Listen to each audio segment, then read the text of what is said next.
To see it now, this Rolls-Royce is a stunner.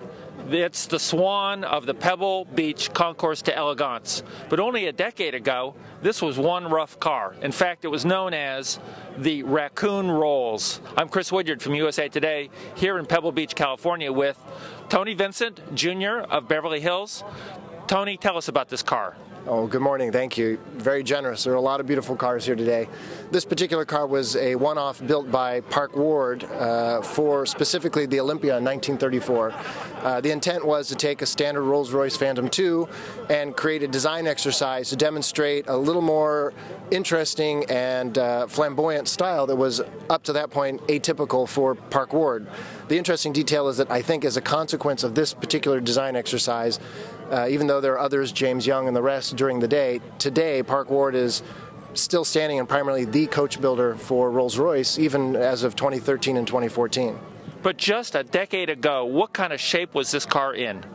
Oh my goodness. Well, it was tremendous. It had come out of, literally out of a barn, and it had 80 pounds of refuse from other critters and animals, and we have some photos. You'll notice that the car was deplorable, but still technically intact, thanks a lot to its alloy nature and just sheer dumb luck. So the restorers had to work with this car that was nothing but rotten wood and animal dung. That's why it became known as the Raccoon Rolls, yes. Amongst the restorers, it became nicknamed the Raccoon Rolls. Tony, this car is distinguished by its styling, isn't it?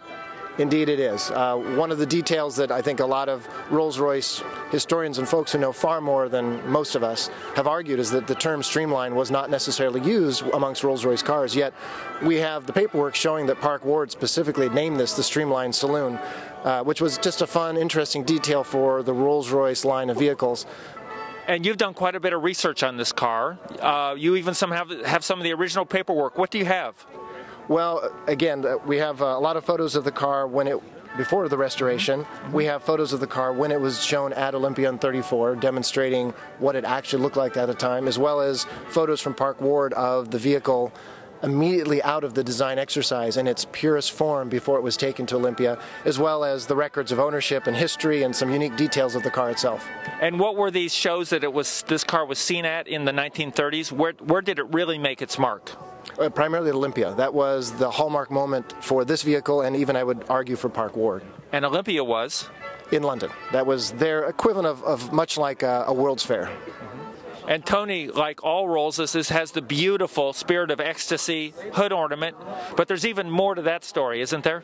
There is, and regrettably we are unable to show it here today, but it's been argued by many experts that the Phantom III from the Rolls-Royce line, which came a bit later, actually had the first what they call kneeling Spirit of Ecstasy, or the kneeling lady. And interestingly, we had noticed in the paperwork during all the research we had found that the car specifically had been ordered from Rolls and then substituted for a kneeling lady in 1934 as a Phantom II. So arguably it could possibly be, and certainly there's no way to conclusively prove it, but it could have been the first Rolls to use that form of the very iconic and very well established flying lady, in this case in the kneeling pose. The kneeling lady, she just got tired? She did. Regrettably, on all these old cars, you twist the ornament to unlock the hood, so they take a lot of torque and pressure. In this particular case, she was a very delicate kneeling lady to begin with, and so we wanted to very carefully and very fastidiously restore her and put a brass structure to hold her for the future and for next generations of hopefully careful ownership. So soon she'll be ready and back on the car where she belongs. Just shows this car is still a work in progress. Always. Indeed it is.